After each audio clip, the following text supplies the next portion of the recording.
This is our last stand. Now we win this fight. Steady sovereign soldiers, ready through the night. We the people awaken, defending what's just and right. Fortifying our freedom, one voice for the light. Hold the line, hold on. Hold the line, be strong. Until you hear the victory song, bring it in the break of dawn. Hold the line, hold on. Hold the line, stay strong. Hold the line, hold the line, hold on. I think we're live, mate. It's the first time I've ever gone live from Zoom to there you go, mate. Well, Zoom to Facebook. Anyway, so hello everyone, and it's pretty early here this morning where I am. Certainly, Paul and I have been chatting for about 50 minutes, just sorting some tech stuff out. But good morning, Paul Seils JNR, mate. How are you, brother? I'm good, Jason. Good to be with you. Excellent, mate. And whereabouts are you, mate? For the sake of those that are jumping on, we got 50 odd on already. Yeah, well, about for the last three months, I'm currently in the Rocky Mountains in the state of Utah in the US at the moment. So I'm an Australian expatriate that's living in the US, and it's a really quiet beautiful part of the country at the moment. You can sort of look out the window, and the whole architecture of the village is very Swiss influenced, and the snow-capped mountains and that sort of thing out the window. So you'd swear that you sort of, not that I've been to Switzerland, but you'd swear that you're in Switzerland at the moment. So it's very surreal. So while we're getting 30s over here at the moment, especially in Brizzy, your old hometown, or Sunshine Coast, more you're kind of freezing a little bit over there, mate. Yeah, we got some sprinkle of snow last week, and I sort of walked outside and took the temperature the other morning, and it was about at 8 a.m. it was about 3 degrees or something. So I'm certainly missing the sun and the beach and the Australian climate at this point in time. It's beautiful, mate. I was up at 5 going for my morning run and settled in for this. Hey, I want to ask you a question, mate, just on Paul Seils Jr., the whole patriarchal thing here, mate. So I'm tipping your dad's Paul Seils Senior. Yeah. Yeah. So when does this timeline, or when does this lineage die out? Is it when your father passes, you become senior, or what's the go with that? Yeah, well, it's an interesting concept. I know we get a lot of stuff to talk about today, but just in relation to the junior, it's interesting. I've got even on my mother's side with her father and brother, and then his son, and then grandson, of all being sort of carrying the name. But it's a very interesting patriarchal tradition of calling sort of people Paul Jr. or whatever. But I sort of detested it for a long time, but ultimately we've sort of got to embrace everything that we're about. But you don't have any females calling themselves their daughters whoever junior, or I don't even know what the equivalent of that is, but I'm not quite at the source of where that tradition came from. But it creates an interesting contrast as you're growing up as far as like identity is concerned, particularly it's taken me a long time to embrace it. Now it's what the hell, but I give my dad a bit of a stick about it sometimes because to call him old Paul. So so it's great. But my dad's been into music as well. We had a musical family, and we grew up in the music tradition, and I've been involved with music more or less more of a professional level for the last maybe 5 years, and with the music and licensing regulators like APRA and AMCOS, and that's something that created a lot of confusion as far as song registrations and royalties and that sort of thing. So super excited to sort of be in the States at this point in time. And our latest single, Hold the Line's gone to number 94 on the US country charts. And I think about 37 on the indie independent artist charts as well. So super excited about that at this point in time. Mate, it's a great song. It drives emotion, especially in myself. I've heard it played so many times when I go down to rallies and support people. And it's a real privilege to call you a friend. Obviously, we've known each other for a while now, but the whole context around it is just, it's beautiful and so melodic too, which I think, at that time, at a point in time, it just really hits the spot. What was it? Obviously, what inspired you was the world events, but where does your creativity come from?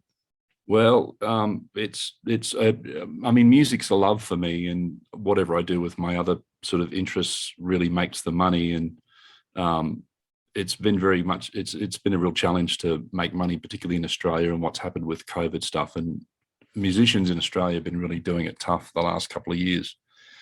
Whereas in comparison over here in the US, there's relatively no lockdowns, no restrictions. You'll have a couple of gigs here and there, and with people that are sort of insisting on, vaccines and vaccine passports and that sort of thing. But what happened, I think it's, there's a point in time where you've got to sort of be careful about and more conscious about what you're putting out and the message you want to put out as a collective. And the definition of luck sometimes can be preparation meeting opportunity. And I'm sort of right across as far as my background as a project manager, then a privacy advocate, talking about privacy publicly since about 2011. But if you sort of look into the collective about what people are talking about and that sort of thing, you can sort of feel what's happening. And I think that's the thing that inspired me most about music as well, Jason. I grew up in quite a remote rural location as a child, and I didn't really have a concept of what the rest of the world didn't really exist until I sort of became a teenager beyond our property. And the radio really sort of reached through, and that was my connection to the outside world and listening to people, or people telling a story, or within about 4 minutes about, what they've got to say. And hopefully it moves, touches and inspires people. But I know for myself personally, during my, my adolescence and different stages of my life, music and songs can sort of, they're the soundtracks for our lives, and they can take us back to a place in time almost instantaneously. You know what I mean? Sometimes the good, the bad, and the ugly. But I had a lot of musical influences and fans and that sort of thing, and primarily grew up on country because and used to hear all the traditional stuff. My mum and I grew up about the first 4 or 5 years of my life. My folks were traveling around Australia, predominantly in the Northern Territory, in Indigenous communities, working in Indigenous communities. So I used to listen to a lot of that music, not only people like Slim Dusty and Johnny Cash live in San Quentin prison. I think that album sort of got worn out. So I used to be able to listen to that sort of stuff even before I could learn to speak. So it used to be really, really interesting. And because I grew up with it, and then we grew up in the country music clubs and that sort of thing back in Queensland and Australia, where people like Keith Urban and all those guys sort of started out as well. It was funny because when I was in Australia, I mean, it's like the 4th single that's been released, and, spent my time sort of playing in bands and solo gigs and that sort of thing. And people used to say to me, how come you sing like an American? And I'm like, well, I don't know. That's just what comes out of my mouth. You know what I mean? I think that even had a tendency. They're like, oh, you're just putting it on. What a sellout. But, and it's funny here. It's like, the guys at the last event that I sang at and spoke and sang at with a couple of thousand people, they were like, this guy talks like an Australian, but when he sings, he sounds like George Strait. I like a bit of George Strait, mate. I'll take that as a compliment any day. Well, you do sound, I mean, you definitely hear it. And maybe that's the twang, if you like, of country. Although I would say Keith Urban probably doesn't have it. I love Keith Urban's music, I must say, and Mark Wills, and there's a bunch of them over there that I've always had a spot. But I really like what you said about music taking you back. I remember living in Blacktown, or even Doonside, actually. I think it was in 1980, listening to 2UW or 2SM that have the top 10 or top 15 on, and you'd listen to it from 5 to 6, and it just takes you back to a place, good, bad, ugly, whatever it might be. The Indigenous part, I mean, Great Australian Party, we do a lot of work with the original sovereign people of this land. And I was at the night quarters up at Mooloolaba the other week, listening to I'm not a real doof guy, I must say. I love the Eagles and I love steady type music, and I do love classic ballads and all the rest of it. But there was a band up there called Oka. I think they spell it OKR.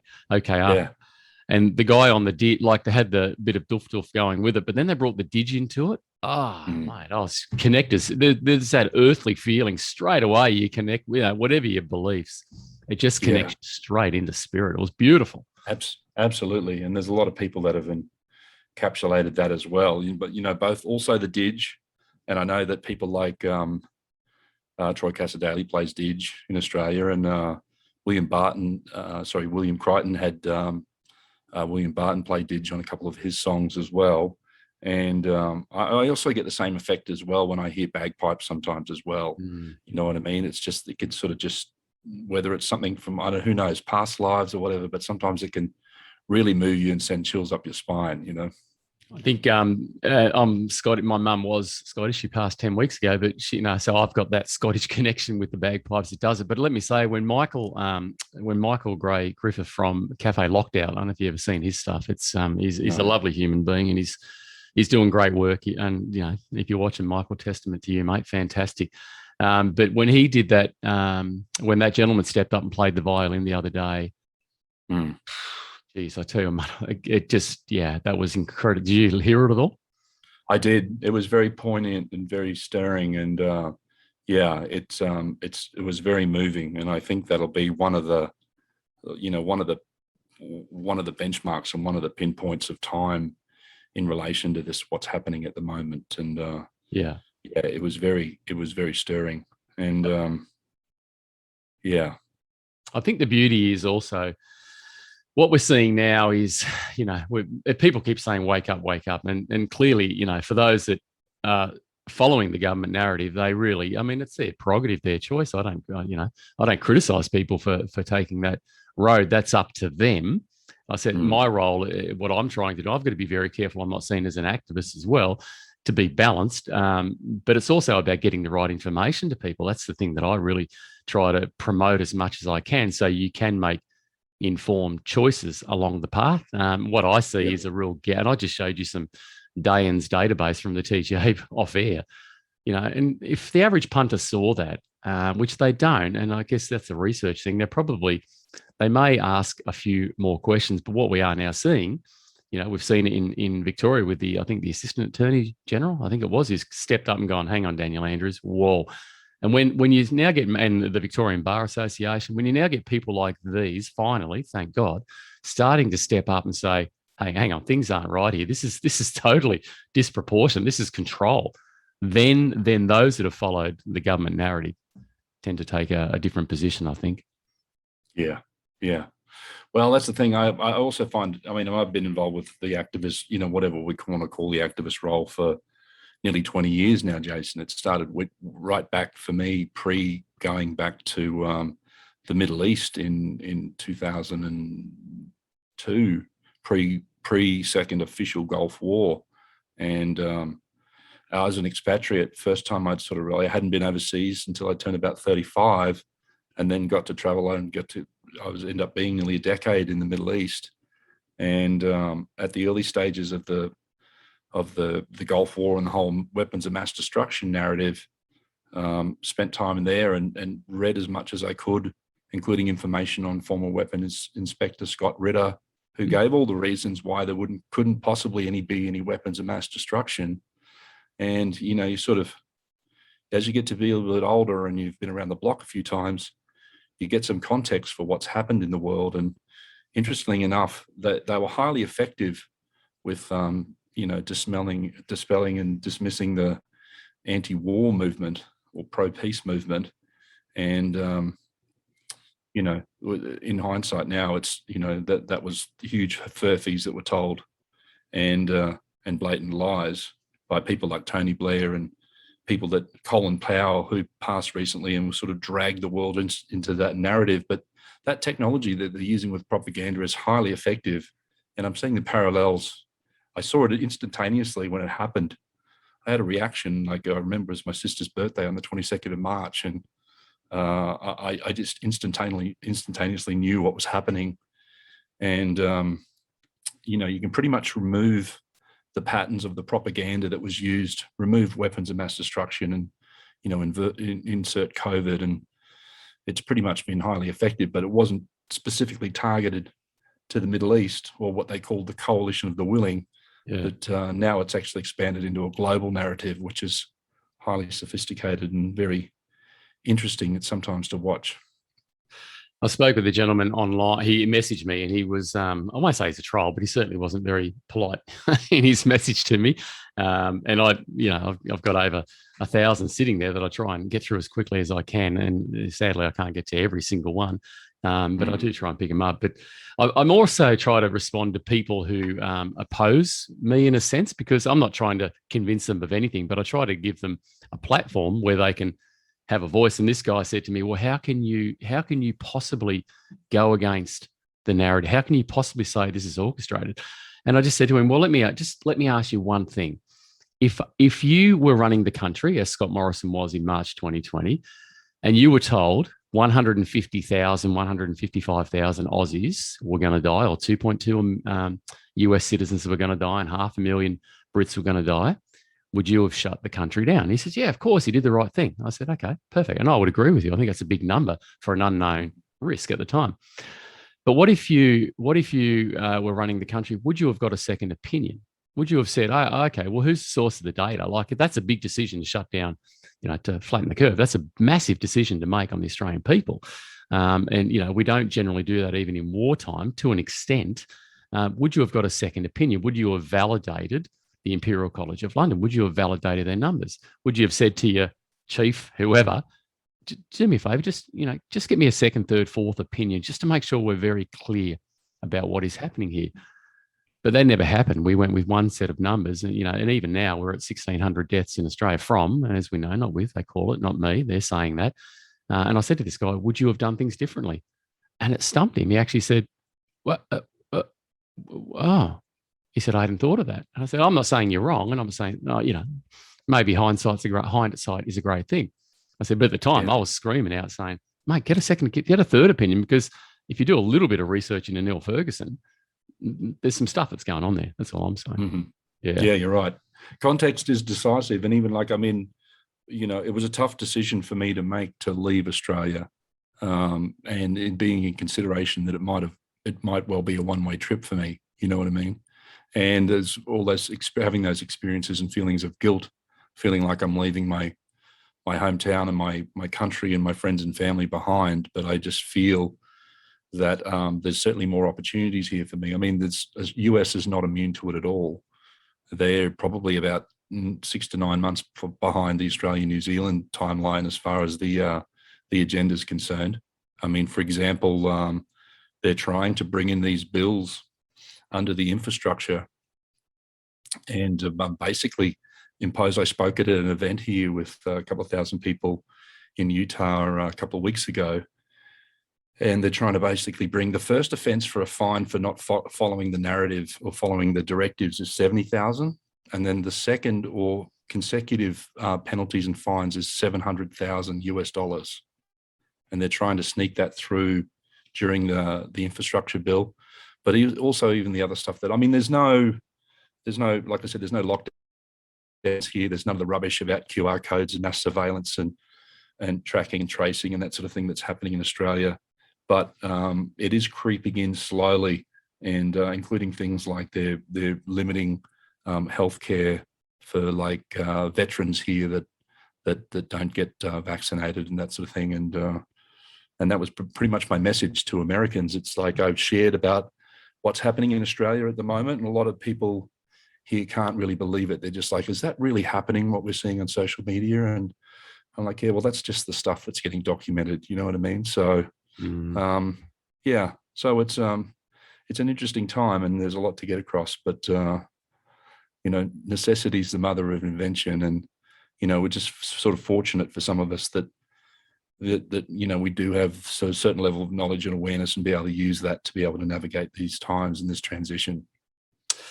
Just to ask you a question, going back to the Fed, do the Feds, so you're in a red state, I'm guessing? Right. I guess, does that mean that they're Trump supporters? Wow. If it's red? We might. I don't get the whole, I don't know. I get the whole left-right thing. Yeah, well, I think the red states seem to be a bit more liberal than the blue states, but they conserve. I don't know how it works, but anyway. But is Utah, is it under a blue state or a red state, as you would know, Republic or Democrat?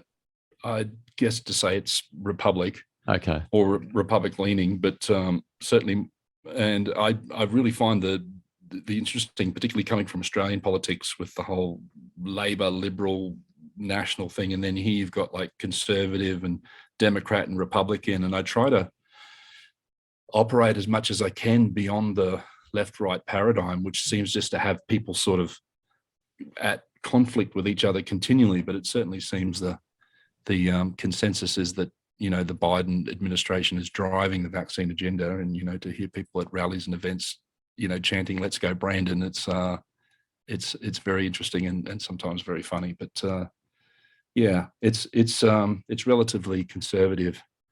The Utah state, for example, is you know, the economy is great here at the moment, and but you know, the states that are more highly regulated, excuse me, in the US are places like you know, Los Angeles and New York, and they seem to be targeting places like Hawaii and that sort of thing because they're more geographically isolated. Yeah. So I guess the question was going to be, can the state, you may not know the answer, but can the states, can they reject the federal government's directives? And like DeSantis seems to be well outspoken over there on the East Coast, the southern East Coast of the US in Florida. Well, I guess they'd like to think they are. I think the proof's in the pudding at this point in time. And, you know, I have to go to, you know, renew my visa at some point in time in the next month. And, you know, Biden has already given the directives. Again, whether it's based in any fact or law is one thing, is another thing entirely. But a lot of it just seems to be driven by press releases with no substance, and people are watching the news and just taking it as gospel. Yeah. The word is that you've got to, you know, to visit or to re-entry the US after the 8th of November of this year of 2021, you have to be double jabbed to be able to get access. So it's really difficult here to delineate and actually find accurate information and sources of information. Okay. Yeah.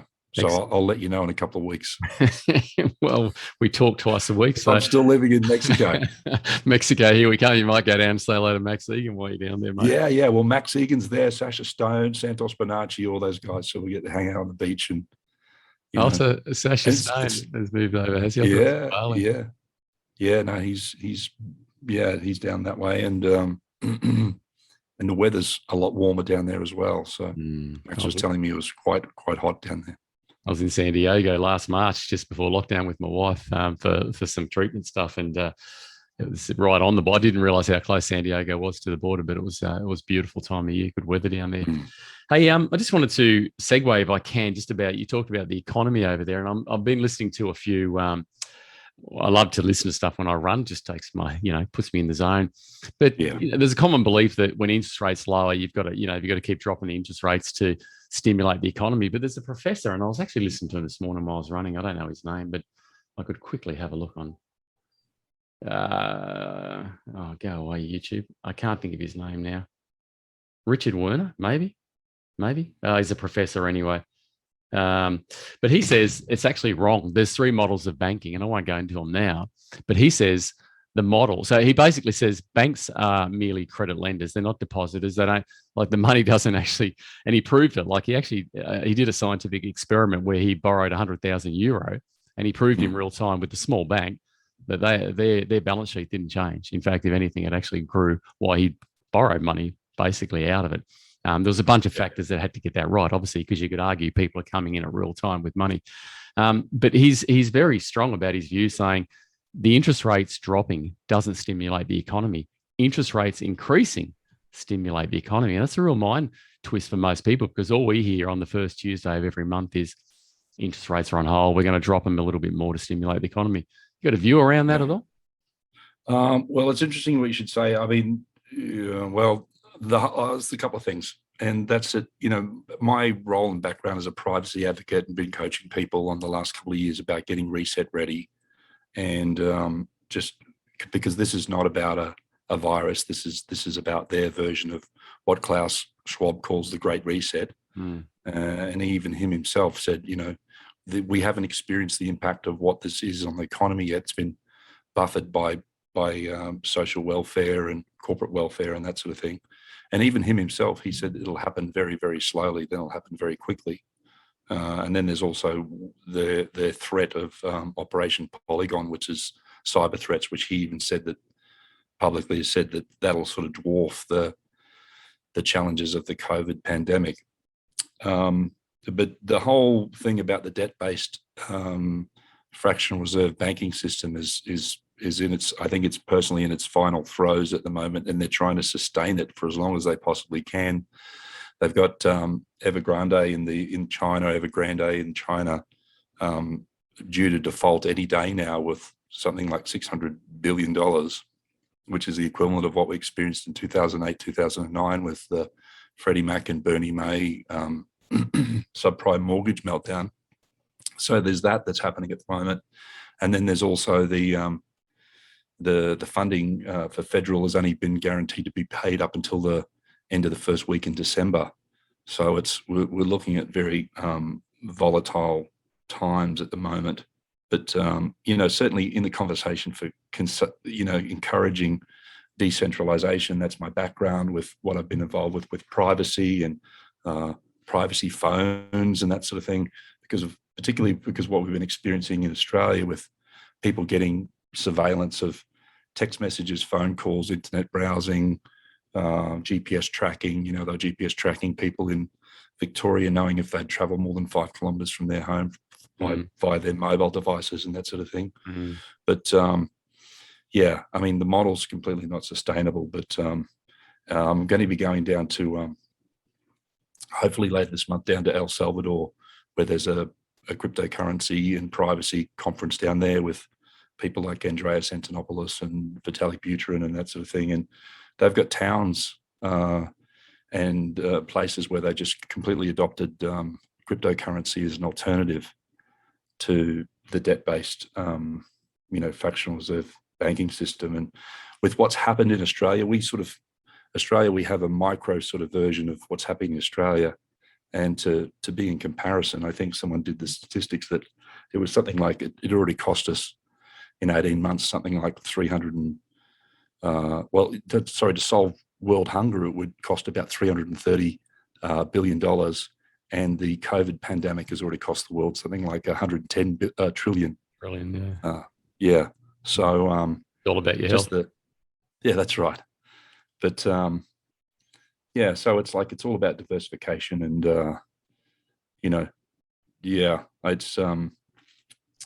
it's going to be an interesting 90 days coming. Yeah, I don't even profess to understand what 1 December means, but I did follow the subprime crash. Major concern. Our banks are a little, fair to say, I think they're a bit more solid than that, but still there's an element of trust with me, and I feel like we just kicked the can down the road 12 years, basically.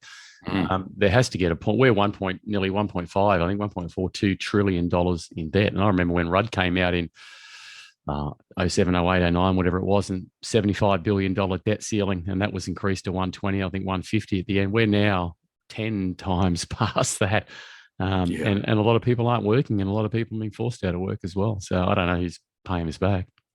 Yeah, well, that's the thing. It's the amount of debt that's run between whoever's paying for the cost of the vaccinations, paying $110, $150 per PCR test. Some companies are having to get their employees that refuse to be vaccinated tested weekly, all that sort of thing. Like it's the model is sort of completely unsustainable, and with what's happened with the bailouts and that sort of thing. So the volume of funds, like $1 trillion, is a lot of money, Jason. I said to someone, I think it's if $1 trillion, if you had every $1 was every hour, it's something like ridiculous, like 31,000 years or something or other. Wow. That $1 trillion accumulates to. Wow. And Australia, even before the COVID thing had been announced publicly, the Australian Federal Reserve said that it would go into basically quantitative easing and printing $100 billion. Yes. So there's a lot of people that have actually sort of done well in the last 18 months and 2 years with their businesses because of all these bailouts. And they're like, we had the best year in 5 years and we've gone out and bought ourselves a new car and all that sort of stuff. But well, some of the money, sorry to cut you off there, some of the money, my wife was telling me, because we don't watch news, but she got sent a link, as in I don't watch mainstream news, I watch civilian reporting. And apparently all the money that was handed out by the government, not all of it, that's generalizing far too far, but a lot of the money that was handed out was actually not needed by the people that received it. So you had billions of dollars being pumped into, I personally know a friend who has a business who did quite well out of the relief package. He didn't need it. Well, their business didn't actually need it, but that's what happens when you roll with it. But the interesting thing is that it was already proven previously, even to this COVID incident, that the current debt levels were already previously unsustainable and mathematically unrepayable anyway. So it's a global game of monopoly that's sort of happening at the moment. And like I said, there's multiple narratives, and it's interesting. Like I said, when we started the conversation about my time in the Middle East, where you had an administration which was basically surrounded by an oil cartel that were driving all their interests as far as invasion and occupation of countries, and shipping businesses that benefited from the oil supply. And, there was all sorts of stuff that I saw in the Middle East, and, had some amazing stories to tell, including, having some conversations with some Australian sailors that were on ships there in the Middle East. And they were just basically there to protect the oil piracy that was happening, so that the OPEC industry, and when you start getting defense forces, even police, civilians or defense forces basically getting used not to protect the citizens, but actually to start just protecting the corporate interests of companies. So we've got that analogy that we had the oil cartels driving the Bush administration back in the early 2000s. Now you seem to see it's just the same thing that's replicated or metastasized into this, thing that's actually surrounded by a combination of big pharma infused with big tech. And they've been cooperating together to control and constrict and censor most of the people on the social media platforms, and just dispel anything that, as you would well know, dispel anything that contradicts the official narrative. Yeah, I've definitely been censored and suppressed many times. And I'm very privileged to have 21,000 people on my Senate page, but it's grown about 300 in about a month and a half because of some of the content. So I'm very mindful about what I can and can't say. Just want to go back to the oil cartel. I read a book called All the Shah's Men. I don't know if you've ever read that book, but it was incredibly powerful and insightful. And if you have a look at what, the British did with their colonization, and this is about Iran, when the Mossadegh was in charge, he was the prime minister at the time. Well, when he was elected, he kicked them out. But the treatment of the locals versus how the Poms were treated, it was like Iran's country. They basically bought their wells for next to nothing. The Iranian people, the Iranian heads of state, until Mossadegh got in power, sold out their country in the interest of a few. And even when they were digging their wells, pretty much the British workers were put up in luxurious accommodation. The Iranian workers are on the other side of this wall, sleeping on the ground like their own country. It's disgusting. And there's so much more that we just don't get told about. I mean, I did over 2,000 hours of research in cancer. Sorry, I'll be back in a minute. No, you go. Yeah. No, I was going to say that you don't get told, but it's also, I'm finding for a lot of the people that I'm having conversations with, there's so much in the world of, because of what's been triggered as far as the trauma is concerned, that this has brought up. There's so much in a world of fear and anxiety and these concerns and considerations, and they don't actually feel as if they have the luxury to be able to.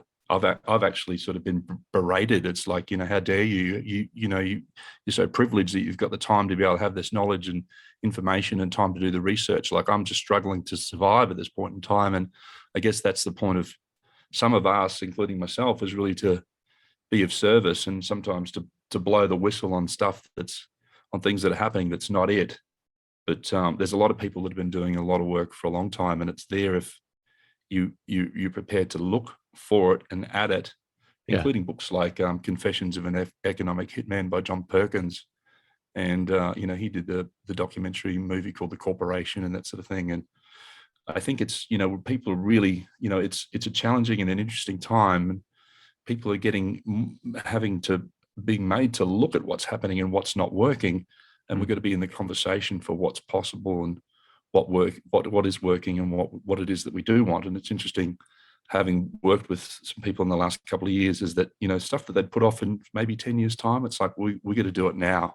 We got to have this happen within 2 years, because and it's a very powerful and potent time at the moment, even in spite of all these projections and initiatives like, Agenda 2030 and that sort of thing that's being imposed on us.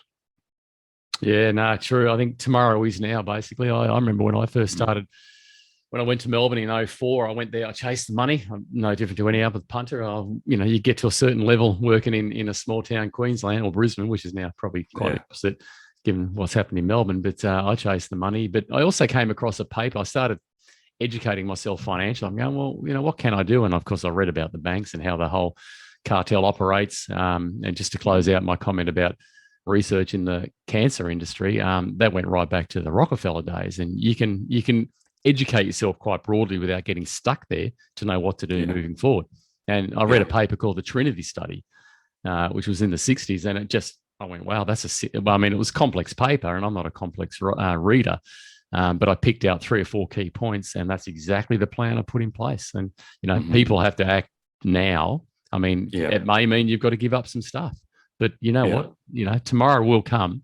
I say tomorrow's now, but the new era is coming, and I think there's enough people who are driving this forward to make it the place where we want to run, not where we're told how we're going to get run.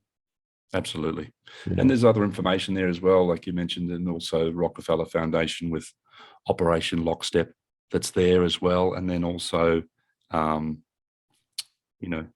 was also that you can do the research. It's still openly publicised on their website for Event 201, which, Australian Jane Holton was involved in with the Bill and Melinda Gates Foundation. It was held I think it was about 18th of October 2019, which was a complete simulation for a coronavirus pandemic. Which, by the way, we now know was a month after the actual case was flew out of Wuhan, basically. So, yeah. And just to go back to a previous comment that you made as well about, the impact on the Australian economy. A lot of people don't know it. I've been talking about this publicly for the last 10 years at different events and that sort of thing as a privacy advocate. And a lot of people don't realise it as well, that both the Westpac Bank and the National Australia Bank were both bailed out by the US Federal Reserve in 2009 from collapsing from the GFC. Wow. Yeah. So you have to really dig deep if you want to find that information, but it's probably about page 5 or 6 or whatever if you're doing a DuckDuckGo or Google search or whatever it is. But both those organizations were bailed out, which is 2 of the top big 4 banks from basically imploding from the GFC. And we haven't had the impact yet. So like I said, there's going to be a great wave of innovation that comes through. But a lot of those institutions and things that we've enabled for the last however many years will basically start to unravel and become redundant. So that people are getting back to what's important to them and their communities. Yeah, and I like what you said about the banks. And this professor I was listening to talks about deregulation. So he's really anti centralisation of banks. Especially where we're going now with this this card. This digital Social card credit system. Thank you, mate. Yeah, and the card. And I read an article the other day. I felt really sad. There was an 80-year-old grandma, could have been a mum, could have been a sister, 80, who wanted to buy a bra from a said store. She couldn't buy it from said store in her local area because the cartel that runs the card, I think it's called Inju, is the group of companies, didn't recognize that store, wouldn't allow it. So they're now not only controlling her money, but they're controlling where she can spend 80%. That's just not the Australia I want to be part of. And, cash, in my opinion, I'll fight like I am fighting for what's going on, the injustice of the world right now. I will stand up for every Australian to say this is not going to become a cashless society, not to a centralised version anyway. And I think if we get back to a decentralised version, local community, we've seen how it prospers when you go to local markets in the country and, where you get local community banks popping up here and there, how that benefits the grassroots. It's just, it's the way for me. Yeah, absolutely. You're right, Jason. I mean, we've evolved, we've seceded our sovereignty to a certain degree for convenience And basically the centralized model, whether we're talking about government or we're talking about big tech, or even control of information and intelligence, doesn't serve us. We've traded that. We've traded our sovereignty for convenience, and we need to get back to decentralization with communities, back to things like farmers markets, all those things. But yeah, decentralization, that was part of my previous speech that I gave before when I first got to the US, was called Decentralize Now. Why we need to decentralize as far as our banking systems are concerned, our communication systems, our privacy, all that sort of information. We need to decentralize as much as we possibly can, because we're basically giving all our power away to the governments. It's basically becoming a form of, state-controlled communism, where people are just going to become so dependent on welfare that it's very disempowering. It's very controlling, and it's to a certain degree, it's very dystopian. People say that social credit system, what a load of rubbish! Like, that's only in China. Look, those social credit systems have been trialed in most Western countries back in 2018, 2019, and they're all sitting there in the wings, ready to go. And that'll be what we're experiencing at this point in time. And I've been talking about it publicly as well, because I'm involved with the privacy phones. And these other companies, if you're using a Google or a Samsung or an Apple phone, they're going to be installing vaccine wallets in the automatic updates. And that actually interfaces with the social credit system, and that interface with your driver's license and your healthcare and, all sorts of stuff. So if you don't, whatever they decide you don't do that they want you to do, that has impacts on your credit score, on your ability to travel, on your ability to drive a motor vehicle. Yeah. It's, look, I'm not a hypochondriac technophobe, but there's got to be a decentralization so that people have their own power to choose and not be dictated to. And that's probably where my concern and why I've been so outspoken, whether it's my music or speaking at events or my speeches that I've been delivering in the last 10 years, is all about having people, we're in a conversation for what's possible for the world. And, I'd say to people as well, if there's a train coming down the track and some people can't see it, I'm going to do whatever is in my power to be vocal. When I depart this physicality, I know we're infinite spiritual beings, Jason, but our physicalness will expire at some point in time. I'll be able to be on my deathbed knowing I did everything within my conscience to make a difference and to say something about it. Yeah, no, well said, mate. And I will say this, people who oppose, I guess, those that are standing up may say the same thing. They may say what they're doing is, for the greater good, I guess. But I guess it depends on the lens. I just want to, so that speech you did, I'm not closing the interview down, but where can people find that? Is that freely available, or do you have to subscribe to something? Or look, I really got to get a little bit more commercial with my. Sorry to put you on the spot, mate, but we're unscripted. No, it's good. I've actually been chasing it. So the guy that shot the video for it, he's going to forward it through tonight. So it's not been out and available publicly yet. But yeah, I share. It's only like 15 minutes, so I speak and talk about like what's been happening in Australia. Yeah, and why we need to decentralize, and then I get to perform live.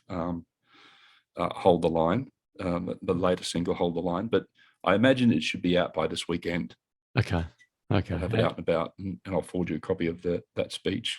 Yeah, I'll put it up on my page. I know, because people are probably, I try and think like the average punter, which I am, and they're going to say, well, what advice? And I can't give financial advice. All I would say is make sure that you have a plan and don't just rely on someone else telling you that. Yeah. Well, I mean, I do have a copy of a video that I put out early this year called Get Reset Ready, and that's available on my website for paulseils.com, so people can watch that video, like Navigating the Great Reset or Get Reset Ready. So that's SEILS, paulseils.com. Correct. Yeah, okay. Correct. Good. Yeah.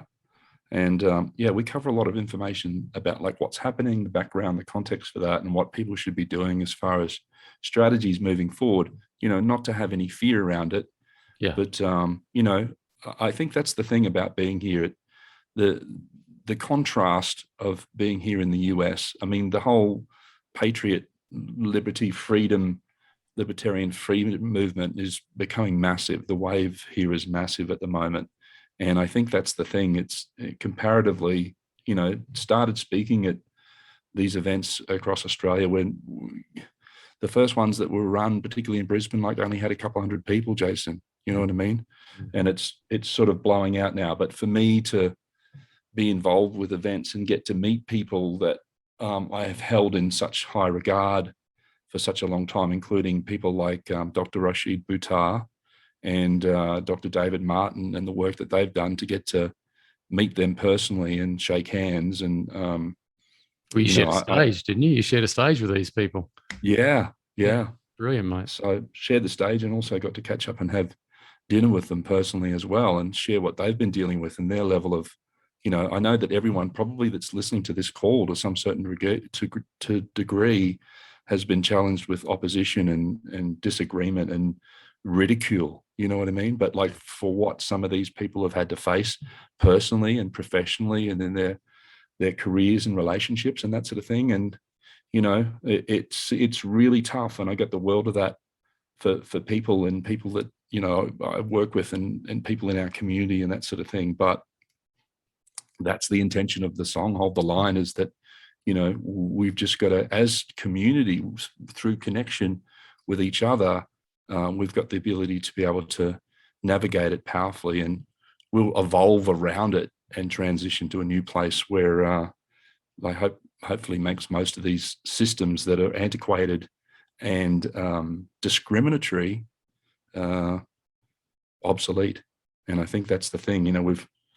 It's been a hell of a journey for me, Jason, and particularly in the last, I got involved, I should say hooked into the Occupy movement back in 2011, and I felt like it was doing the right thing at the time. And that's where the knowledge and the discernment has come from at this point in time, where I thought I was doing the right thing, and I ended up sort of paying the price of it. It had an impact and sort of destroyed my marriage, and lost property and lost focus and all that sort of thing. Some of us, it can the intention of the energy that's happening, it's natural. This technology that they're projecting onto us will have us go into a fight, flight, freeze response, and saying to people, like, it's not you. That's what the intention of this technology is meant to do, and has people be sort of completely disorientated, so they don't know what's happening, what's occurring. That's either you or me, mate. I can't be sure, but 100%. I think you're spot on with the commentary there, mate. You're on mute there too, by the way, brother. You're on mute. Sorry, I just tried. Someone's trying to call me externally. You're right. I was building just, something very significant there for a minute until I got interrupted. No, the Occupy part, I think you're right. I mean, the hooks that we can get in, like, we've all been those that are seeing things, so for me, it is about the disproportionate response. Now, I don't need any more evidence about, I won't go down other holes. I just don't need it. So, and as I say to... Well, I just wanted to say there as well, Jason, like I got to be on the news in Australia at that first point in time, talking about disproportionate responses. Yeah. Like I got on the news and I said, look, there's 30,000 people in the world that die from starvation every day. Yeah. There's 500,000 people that have been dying from complications from the common flu every year. There's been 1.5 million people that have been dying from tuberculosis, which is terrifying to death to die from. And no one gave a hoot. That's been happening every year for over the last 10 years. And no one gave a hoot to this point in time. It's like, it's always quid pro quo, like who benefits, follow the money. It's like Occam's razor, normally the most simple explanation is normally the correct one. Yeah. You know what I mean? And it's definitely a disproportionate response.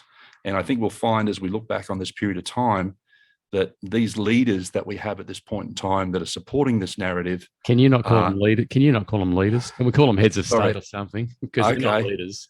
Well, ex-leaders, sorry, I should say. Ex-leaders that are quickly becoming redundant. They're either that someone's got some dirt on them somewhere, Jason. Yeah. You can't manipulate people that effectively. And I know that people that know me personally and professionally, if it's not the right thing, you can't buy me for all the rice in China. Yeah. You know what I mean? Yeah. Or they're complicit they've been bought off by lobbyists from Big Pharma, or they're completely incompetent. And for any of those reasons, they don't deserve to be leaders in our future. And people like you, people that I've seen with interviews like Pete Evans, people that have taken the flak, people like Dr. Rashid Buttar, Dr. David Martin, they mightn't have any persuasions for leadership politically, but I acknowledge them all. I acknowledge you all for who you are, for leadership, for integrity and lack of compromise, and the ability to be able to weather the storm and to not back down no matter what the flak that gets thrown at you. Thanks, mate. And that's why I acknowledge people like you, like Jason Miles. No, that's beautiful, mate. Thank you. I can see the emotion coming through, and you get me up. Yeah, I can't be bought. I won't be bought. I refuse to, because I know there's going to come a point in time where I take my last breath, and I'm not going to die, take that last breath knowing that I did wrong, knowingly.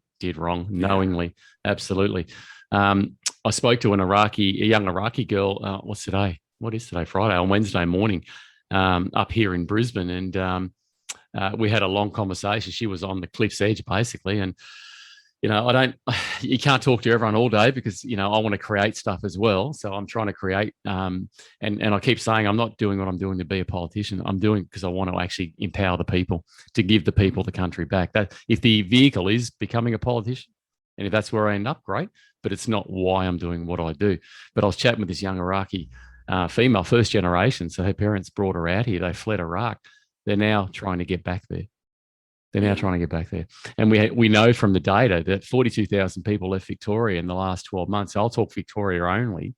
6,000 of those migrated interstate, probably up here in Queensland. I'm from here, I spent most of my life up here, so I've sort of come back. And that in itself has its own consequences for Queenslanders, because the pricing in the housing market down there pushes Queenslanders out of the market up here, both rental and buying. But 36,000 of that 42,000 fled Australia. Now, I don't know how many from other states did that, but there was a point in time we were pushing the boats away, and now we can't get planes quick enough to get us out of here. It's not the Australia I'm going to stand for, and it's why I do what I do. And a lot of people say, you miners have to get together, minor parties have to get together, and I keep saying it, but we have. The problem is I can't get a voice at events like the Brisbane one, although I was caught up in an impromptu, thanks Karen Guri, which Tricky probably didn't like too much, because they don't want it political. But I'm apolitical. I'm not trying to say vote for Great Australian Party or vote for informed medical options or Clive or Craig Kelly's, rather.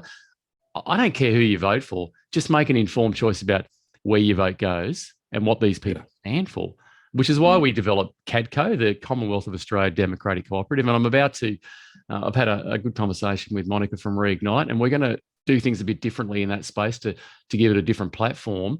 It's why these parties have come together, because we understand we're independent still. We're not a coalition, but we understand the importance of people knowing that the end goal is Australia and the people. That's what we're doing here.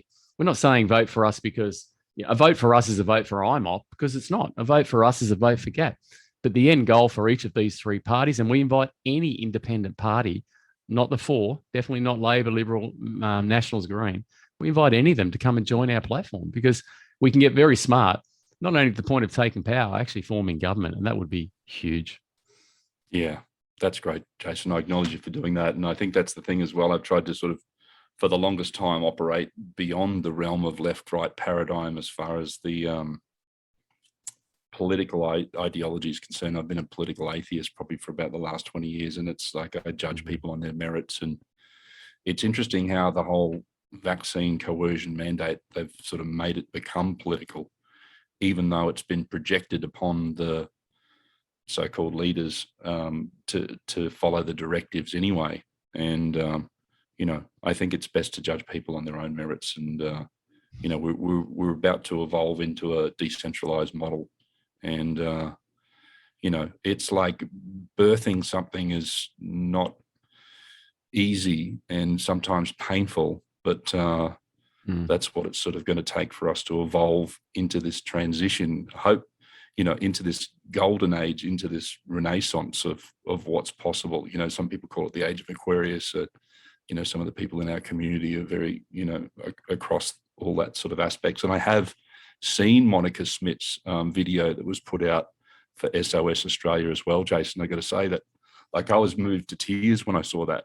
You know what I mean? Yeah. And yeah, it's very difficult, particularly for me being in other places and hotspots around the world, including places like the Middle East, and seeing what happened with creating refugees and that sort of thing. And to see a country like Australia and New Zealand both be subjugated to this level of tyranny and control is just completely abhorrent, and also very unreal or surreal, to the point where you sort of have to sort of hope that sometimes you're in a bad dream and you're going to wake up to it. It was just a long protracted, like April Fool's joke or something, you know what I mean? But the level of atrocity that's occurring and the lack of compassion that some of these people, including chief health officers, that are subjecting people to, is really unconscionable.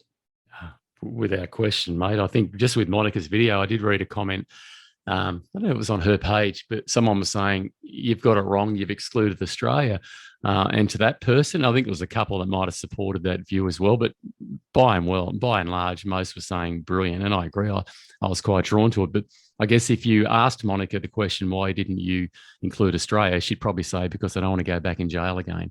I think it's a very smart move, because if she breaches the bail conditions, she's back in jail. She's not serving anyone in there. So it's actually a very, very smart move, what she did, in my opinion, to rally. And because I was going to ask you early on, I think you kind of answered it. Yeah. What does it look like from the outside in? Because I've got friends, I'm Italian, my family, in England as well, and basically other people who are on my page all around the world saying, we can't believe what's going on in Australia. What's it look like from where you are in the US?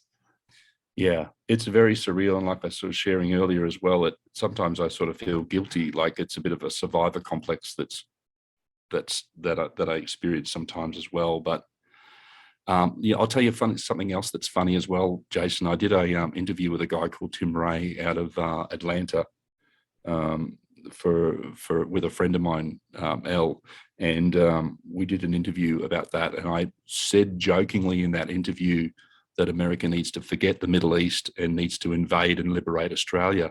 Yeah. And funnily enough, I don't know whether it was coincidence or not, but Cadence Owens also made 2 days, within 48 hours later, she also made a public comment to the same effect. Yeah. And she got like 500,000 views.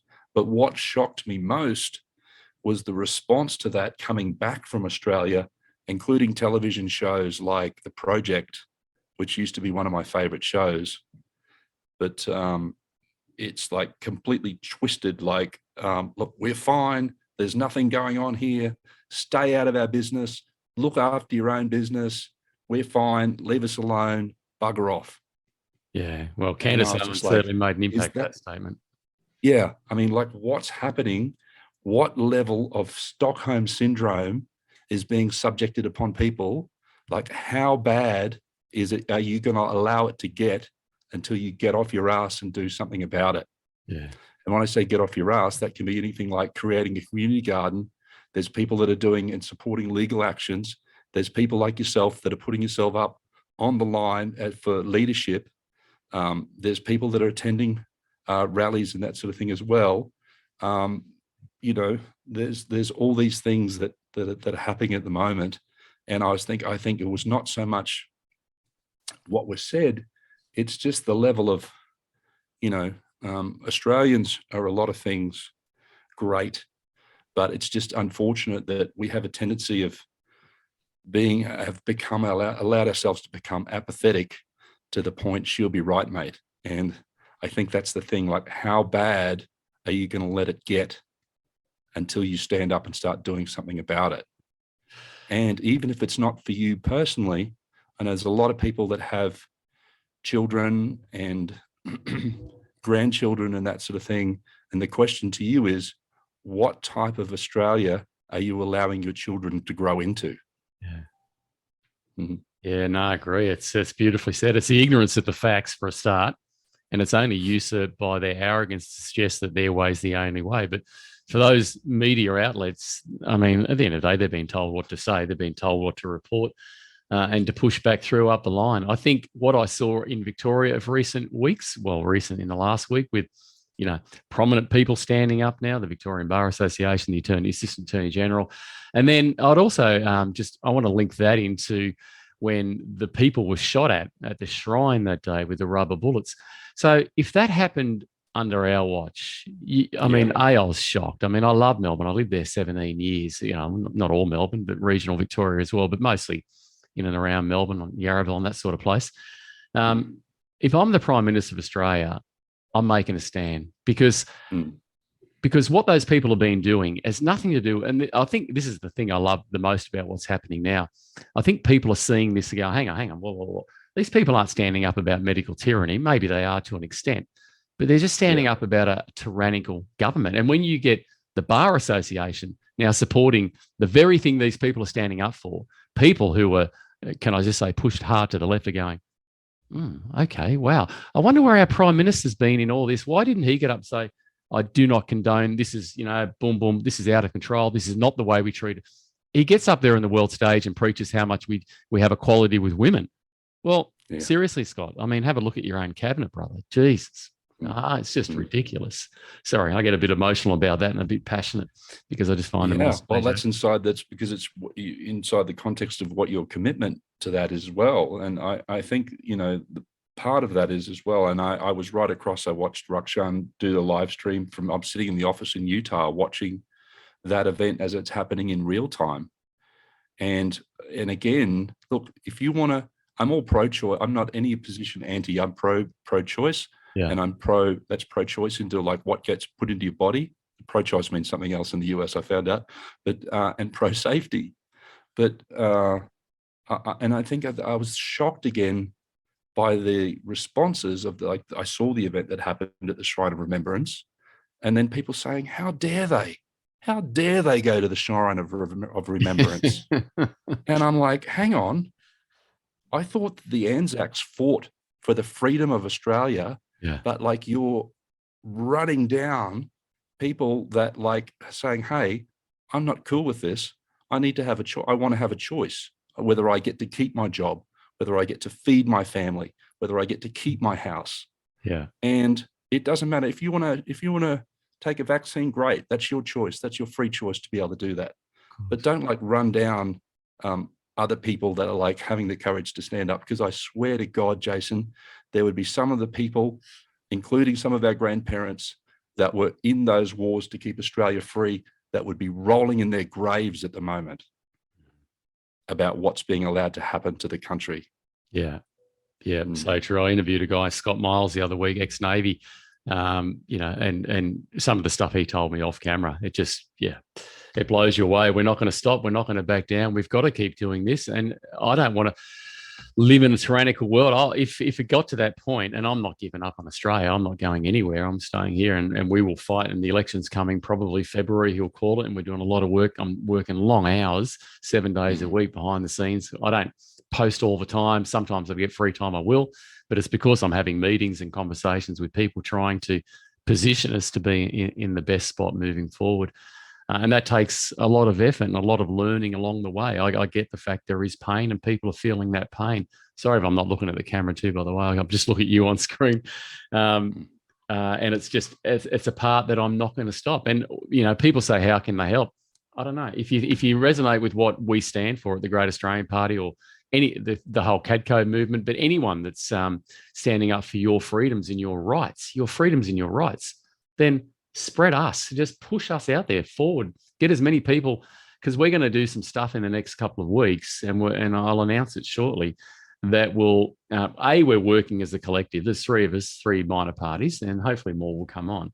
But B, we want to get a momentum here where we can actually not just get the balance of power, we can form government. We can actually be the Australia you want. And to your point, if people want a republic and we go to a referendum, we already said no in 99. We said no overwhelmingly in 1990. We didn't want a president head of state, yet we have it today. We have a socialist country that is, Australia's gone back pre-federation. We're colonies again. The premiers are ruling. We've got a spineless prime minister who is complicit. I don't believe he's actually spineless. I believe he's just complicit, and he's totally incompetent. He's not incompetent. He's totally compromised, in my opinion. and the premiers Most are of the too. premiers, I was just going to say that, Jason, most of the premiers are as well. Yeah. Well, look, And you've seen it with the New South Wales Premier. yeah. You know, any of them that have are so invested in this narrative, like I said, go back to the earlier comments, they're either compromised, Yeah. they're complicit, or they're ignorant or incompetent. And for any of those reasons, they don't deserve to be leaders. Correct. And for whatever's happened and for whatever leverage that they've got about it, if they got another big house, if they got another property, if they got whatever they were promised, like, God help them and have God have mercy on their souls. Yeah. Yeah. They've sold out. And I think Clive Palmer said it well during that 16-minute interview. I mean, the distraction was ICAC and the contracts that Berejiklian's exposed to, but the power comment was they're being paid tens of millions of dollars, like the lobbyists, tens of millions of dollars. Like, you couldn't miss that. And then the reporter said, "What, you're making that claim?" He said, "I'm making it right here, right now." He said, "I'm making that statement right." And he had no parliamentary protection in saying that, none at all.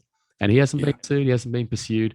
And I dare say, when we get to the bottom of this, and we'll find they're all compromised. Yeah.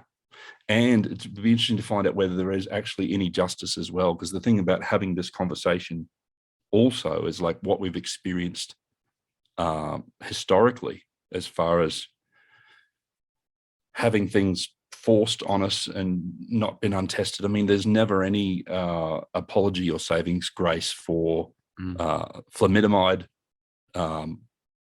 asbestos, weapons of mass destruction, you know, in contact with Julian Assange's father, John Shipton, you know, collateral damage. None of those people that were involved in that incident were ever charged. The GFC and the bank bail-ins, you know, if anyone's seen the documentary, The Big Short, those financial crimes that were perpetrated against humanity, like, that's just, yeah, it's, you know, I don't know whether we'll sort of ever sort of be validated fully, but at the end of the day, we get to, you know, the famous philosopher John Mellencamp in his song Minutes to Memories says, "An honest man's pillow is his peace of mind." Yeah. You know, Yeah. and that's good enough for me. Just on thalidomide, so I'm plant-based, so, you know, full transparency. And I went there for a few reasons. I've never felt better in my life, I must say. I mean, I'm just under 6 foot, 5'11" and a bit, and 74 kilos. I can't put on weight if I eat clean, which I do. But I was looking at fish farming the other week, and I'm not anti people who want to eat meat, by the way. That's entirely up to them. It's their decision. I base mine on a lot of research. The China study was probably the most comprehensive research I'd ever read myself. T. Colin Campbell, if you get a chance, you'd have a read of that. Doesn't say don't eat meat, but he does give a pretty compelling case about what is actually going on in that industry. And if we talk about the impact of climate, if climate change, I'm not going to, actually, I'll park that comment, but there's things we could do differently around animal ag.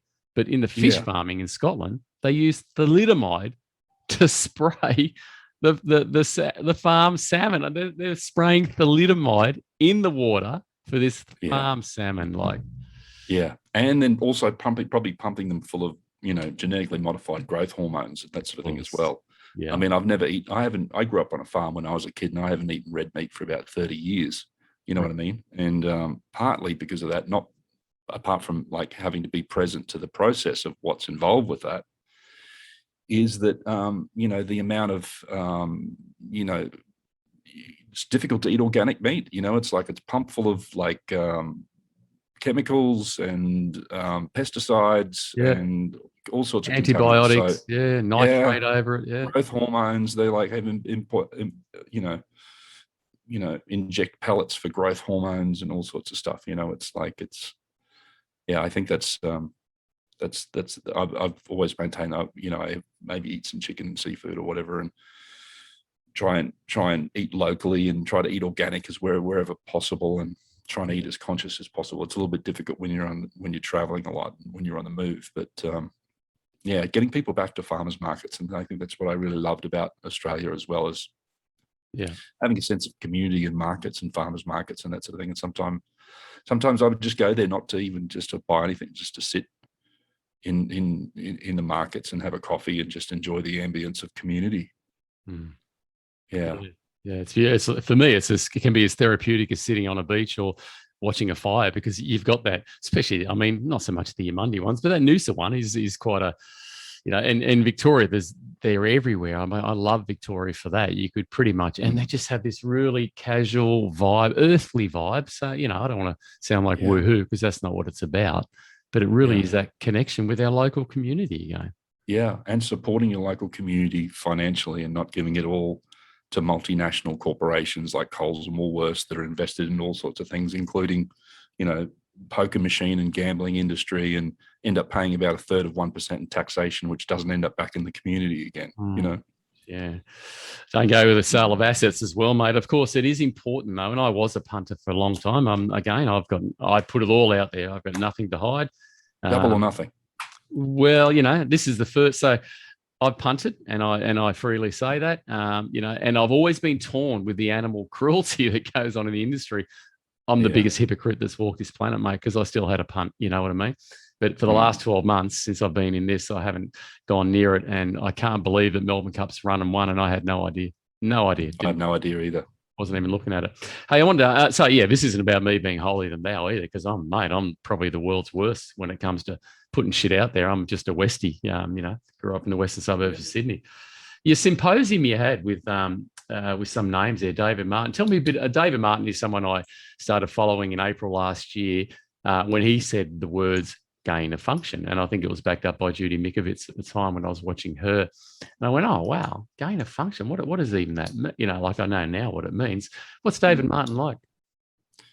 A beautiful human being with amazing energy. And there's something, I've been very fortuitous because of the fact that I've been able to run a podcast for the last couple of years called Messages from the Underground, and done a lot of interviews with some amazing and controversial people that a lot of people would have opinions about, including people like David Icke and John McAfee, and a lot of amazing professors and scientists and authors. And I'm really humbled by that. But there's something very surreal about when you're used to seeing people particularly now with what we're dealing with Zoom conferences and social media, where you're dealing with people that sort of sound maybe one or two dimensional, and then you get to meet them in person. And like I was saying earlier, I think it's, I hold those people like Dr. Rashid Buttar and Dr. David Martin in very high regard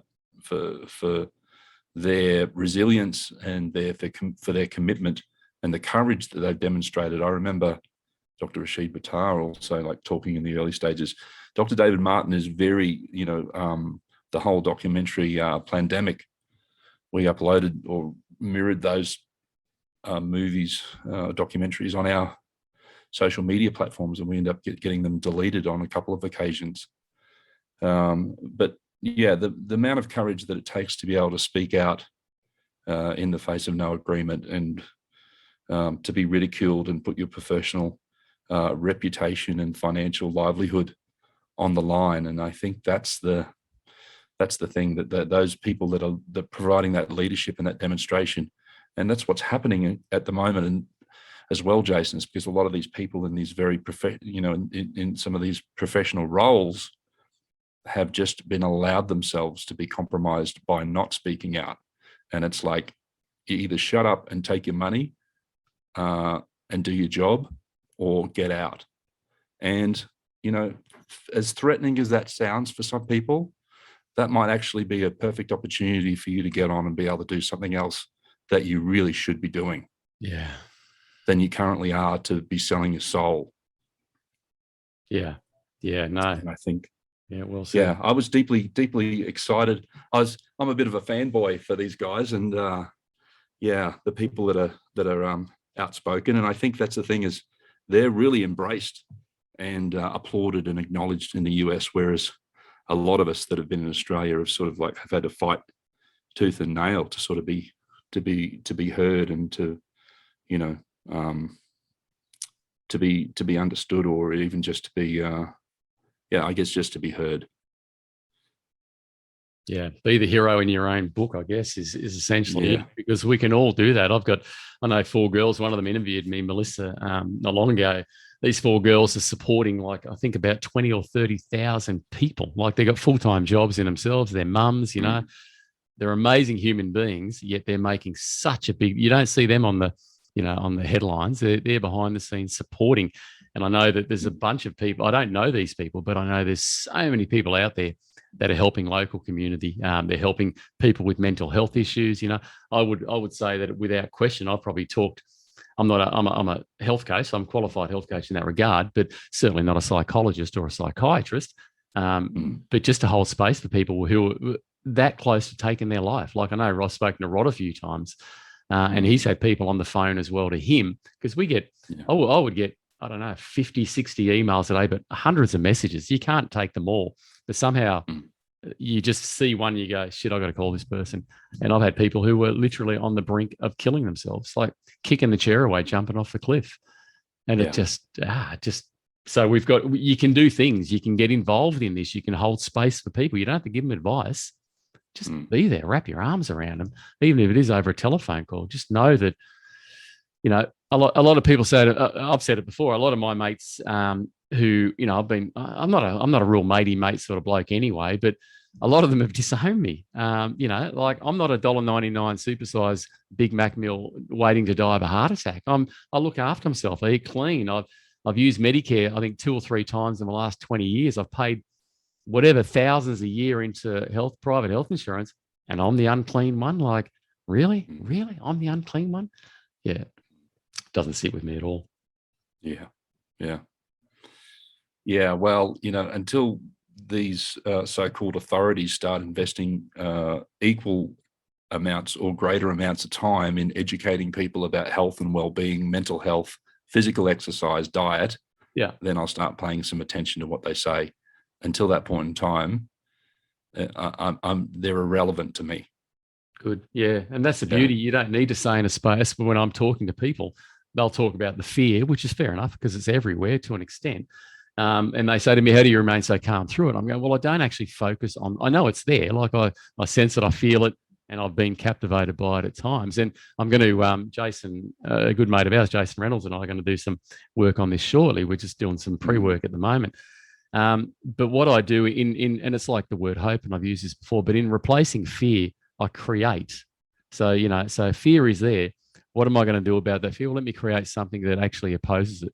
And I'll tell you what, it really does make such a difference, because as I say, 9 months ago, I was quietly farming my property at Connewarre near Torquay in Victoria, pretty much living off-grid sustainable. And 9 months later, 10 months now, here I am doing this only through the support of people that, that are part of this, if you will, that see this for what it is. And you're another one of these people, mate. I have much admiration for what you do, buddy. The fact that you're getting, you've left Australia, you're pursuing something here, and you say you have an element of guilt. I'd say that we have an element of pride in seeing what you're doing, because you are bringing those experts, you're bringing Australia to, you're connecting Aussies with those experts. So, mate, thank you, if anything. Yeah, thank you. So it's beautiful. Thank you. Well, mate, appreciate it. Might, I don't know, is there anything else you wanted to chew the fat on? No, that's pretty much it. I think we've covered a lot of ground today, and give people a lot of, for the people that have kindly listened to what we're sharing, like we've covered a lot of ground. And I joked with someone once that said, I actually, when I was departing Australia, I said, that Chinese guy that said, may you live in interesting times, needs a good punch in the face. I think there's a few of them have done that. It is a privilege to be alive right now, to witness what we're witnessing, because, the more you go to the edge, the more you grow, I say. And I don't know where I learned that from. Probably not even my words, but it's true. This is how well I normally love to be scripted in everything I do, but I'm learning in especially the last 6 months, just to go with the flow. So here's my notes for today. Hold the line. Yeah. That's as long as you get those words of wisdom, that's enough to survive this transition. Other thing is as well, Jason, is that someone shared hold the line. You asked me about the song originally, and I didn't really answer it effectively, but it's good to bookend this conversation with it. So I called a good buddy of mine called Sean Galloway, who's based in Nashville, and I said to him, Sean, I got to write a song, because I saw all these, I track all the hashtags and what's trending on social media. and basically what's a reflection of the consciousness that's streaming at the moment. And I saw the hashtags come through a lot for Hold the Line, and the only other song I knew about that was like Toto's song has a song called Hold the Line as well. Love isn't always on time. But yeah, so I called him and said, Sean, I got to write a song can you co-write a song with me called Hold the Line? And he said to me, funny you should say that. I've already got a song that I wrote that's hasn't been released yet. So we sat down, we had a look at the song, we tweaked it out a little bit. And when you're in flow state and everything just sort of aligned. So as soon as we made a decision to do that song, we did a bit of crafting on it, and then we were in the studio, and I think we had it out and released within about 2 weeks, which was truly incredible. And I think the thing is that I know they've got a high level of population in the US, but I don't think it's tracking or charting very well in Australia at the moment. But it was number 50, was it 47 last week, and now it's number 34 in the US country charts. Congratulations. This week. So, and I haven't even been doing many gigs to promote it, but I'm hoping to get to some of the other states and get out and about and support that. But at the end of the day, there was that video of that nurse that was in Adelaide in South Australia talking about the 3,000 or 4,000 nurses that were just about, I think 4,000 was Queensland, 3,000 maybe for South Australian to become forced to become redundant if they don't take a vaccine. And see her sharing that was so being so articulate and having so much courage, and to see her wearing a Hold the Line t-shirt, but pretty much made the whole thing pretty much worth it. At the end of the day, this technology that's getting projected upon us has us feel small, the intention is to have us feel small, isolated, powerless. But at the end of the day, we're much more powerful than we give ourselves credit for and that we're aware of. And whoever we are in the world and what we do, even if that might seem menial or non-contributive, if you can make a difference to one person in the world today or this week or this month, that's enough. And you never know what that contribution, what that smile, what that kind word, what that gesture can do in the contribution of things in relation to the butterfly effect. Oh, beautiful. Yeah, no, well said, mate. Well said. So just keep holding the line. Yeah, no, I love it. It's a great song. I've listened to it on YouTube 100 times. Obviously, Spotify is the place where you get it as well.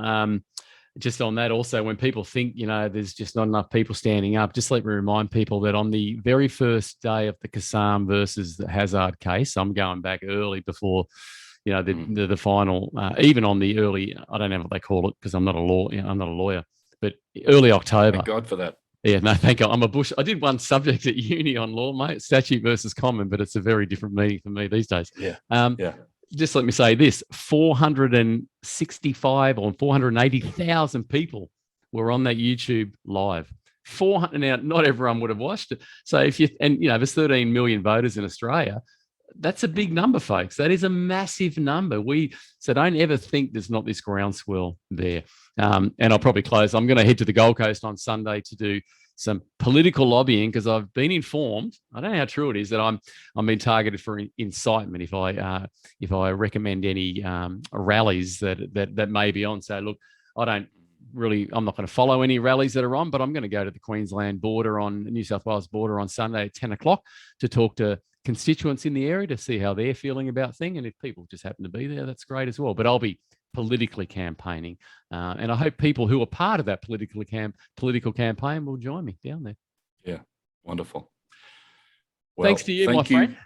No, thank you, Michael. Thank you, Jason. It's been a real pleasure. And I just wanted to say as well, just to shout out to the people that are in Australia and just to acknowledge the contribution that you're making and the leaders within those organizations and to stay fast and to keep holding the line. That's the message.